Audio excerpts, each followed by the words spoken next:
o'clock, June 21st. June 21st, which was a Thursday. Yeah.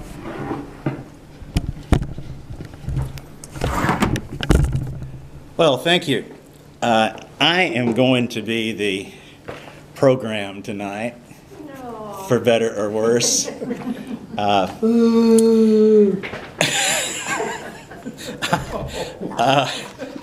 Hi, Nettie Ruth.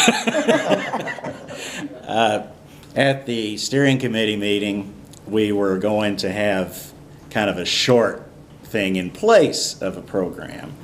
And Nettie just insisted that we had to have a program.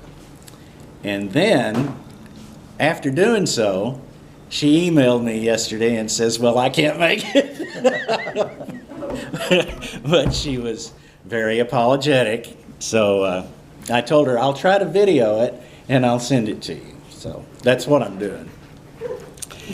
I wanted to talk about what's going on lately with the prison, the T-Don Hutto Center out in Taylor. A group from grassroots leadership and some other organizations, including people from different churches around, mostly in Williamson County. We have gone and spoken to the Williamson County Commissioners Court on, I believe it's 5 occasions now, to insist that they terminate the contract out there. The way it works is ICE, the Immigration and Customs Enforcement, contracts through Williamson County with CoreCivic, which is the new name for CCA, Corrections Corporation of America. So the money passes from the federal government to the county government and then to CoreCivic. There is money that stays with the county as it passes through, and that turns out to be around $180,000 a year, I think. Anyway, it's really not that much money when you look at the budget that the county has, so it's just a small amount. Anyway, we spoke to them. Some of us spoke about, it was the right thing to do was not to be a part of a for-profit prison system. Some of us spoke about the liability they might have with lawsuits. And there's been several filed. And there's been one filed from a lawyer in Houston who is suing for them not paying the inmates, you might call them, the detainees, for the work they do. Now, they do work there. They work in the kitchen and the laundry, and they clean the place. And they pay them $1 a day for that. So that, it's really not paying them. But they're getting the service for free. Well, what that means is they don't have to hire people to do that, and that is a big, big savings. This is a company that is listed on the Dow Jones, the Wall Street Stock Exchange. So it's not a small company. It generates billions in revenue in the year. So anyway, there is a provision in the contract between the county and CoreCivic that the county can terminate it with 90 days notice. And so we were encouraging them to do that. There's a group of us that have formed, and this group is part of it through me, formed an organization to shut down the Hutto Center. And at our last meeting, which was 2 Sundays ago, one of the guys who is kind of prominent in the Williamson County Democratic Party was speaking to Terry Cook, who's the only Democrat on the county commission. She told him that she expected them to vote to terminate that contract within the next few weeks.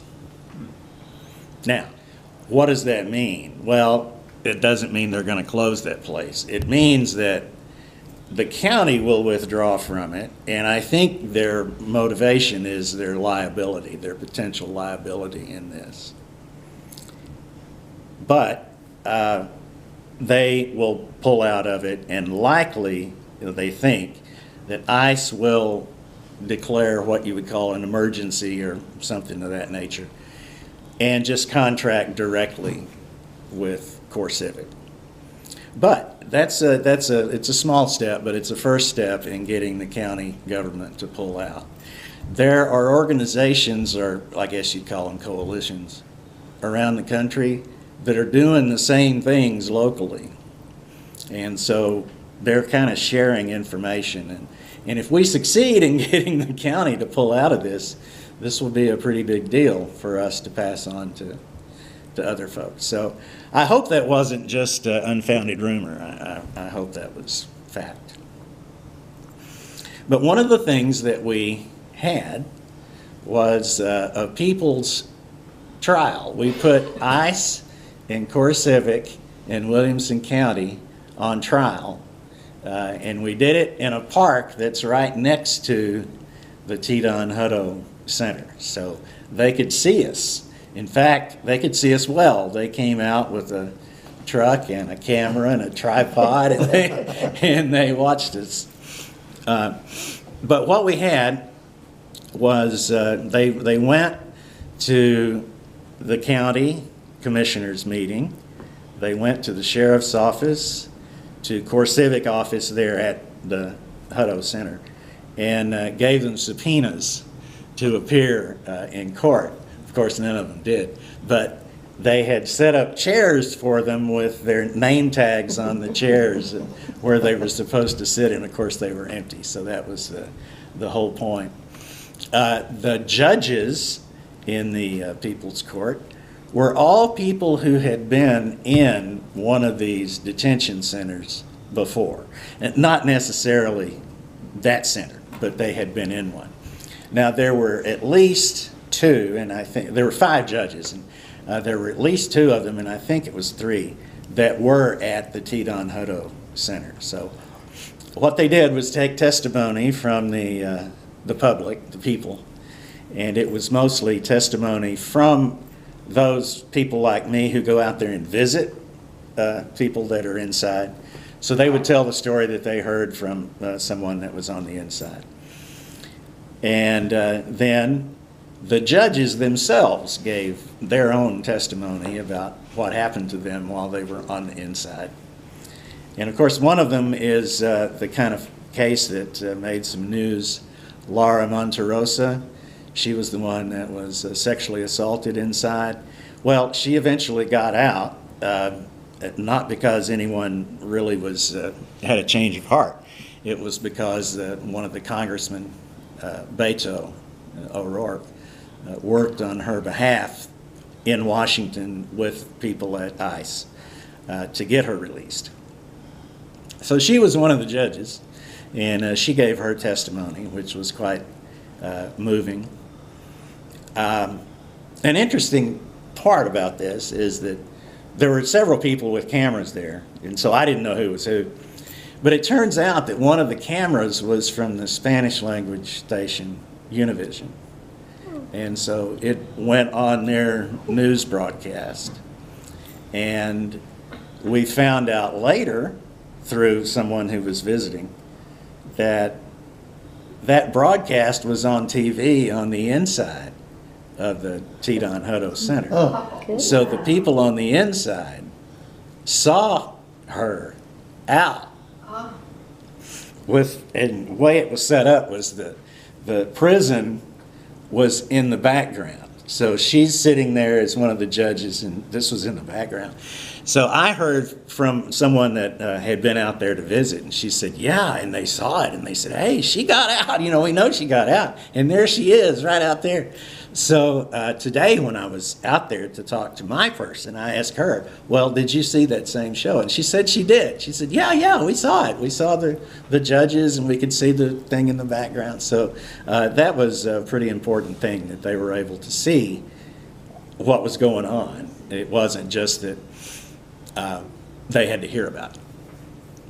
Because we were on the side of the building where their outdoor activities take place, but they didn't let anybody go out for that while we were out there. So they still got to see some of it from the inside.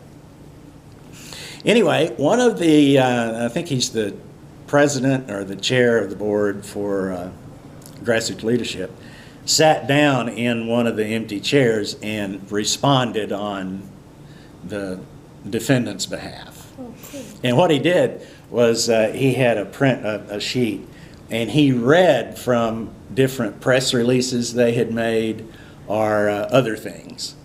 So when they would accuse and say, what defense do you offer for this charge of violation of human rights, for example, he would read something from say, ICE, a press release, and of course it would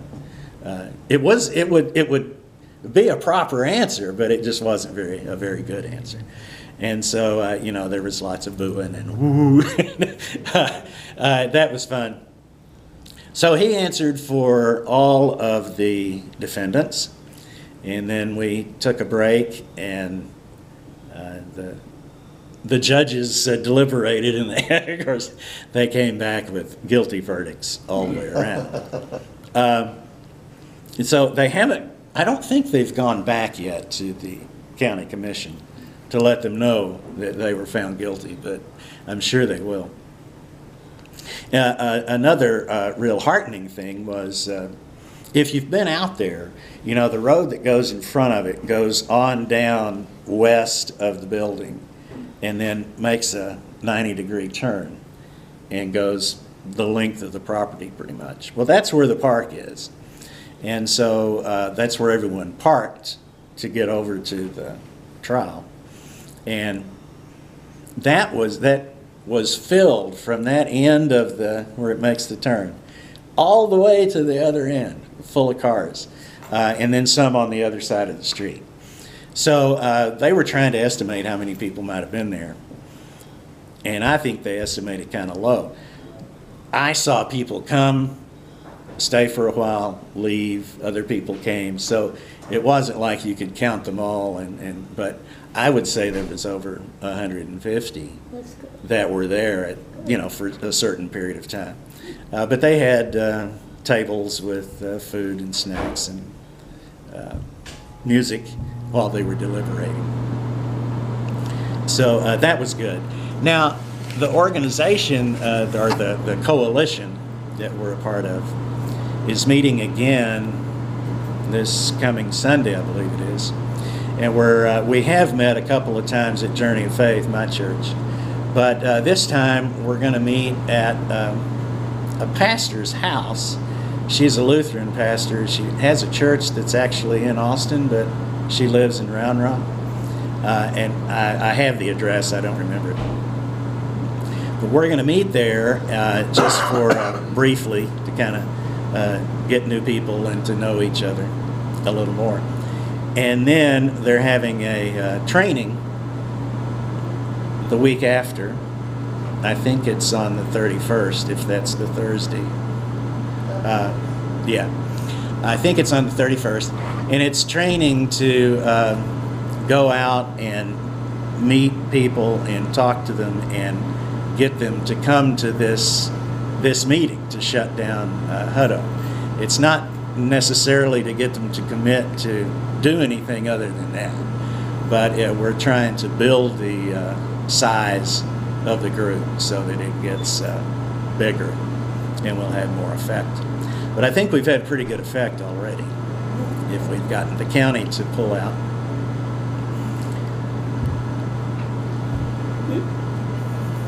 Hi. But beyond that, 10%. beyond that, this is a long-term thing, and we don't really expect that we're going to get this closed down anytime soon. We understand that one that's been open has never been closed. It's never been successful. Communities have gone in and prevented new ones from being built in their county. They've been able to do that successfully in Indiana.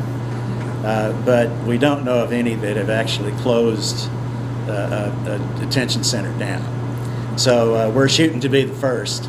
That'll make our mark, and if we are successful in that, we will share all of our tactics and techniques that we've used up to that point. So that's all that I have to report on that. Any questions? Yes. I think it's CoreCivic, but there's some question about that because they might just be leasing it. We're not sure. We know that they are paying a good amount of property tax and electricity and water and wastewater and so on. Was it the state jail before? It was, yeah. Yeah, it was a state jail, but I think it was always private. So they may actually own the building. If they're paying property taxes, they do own it. Yeah. I assume they are. And they're a big employer. I mean, in Taylor, they're probably the largest employer. I was out there when they had a shift change one time, and the parking lot was almost full from people that had come in, you know, and then the others hadn't left yet. So it's a big operation. Are they just guards? I mean, because if the people living there are doing all the work. They're pretty much guards, yeah. They have people that are at the front. They have people that work and, you know, walk around and count and do and so on. They have someone that drives the perimeter of the prison 24/7. They got a car that they drive that thing around and around and around. That'd be a terrible shift, wouldn't it? Mark, wasn't it really hard for those people to come back for this mock trial? For the Yeah. people who had been there? I would have been afraid to do that. I think it was, especially for Laura, because she just got out recently. Right. The others had been out a while, and I think they had acclimated. But yeah, it would be difficult for me to come back and be right in the same vicinity, you know, within sight. Yeah, yeah, it was really an inspiring thing to go and see. We had, well, lots of people there, and then apparently press that they weren't, you know, usually the press has their name all over their camera and everything else, but they weren't identified. So I don't know if that was intentional or not.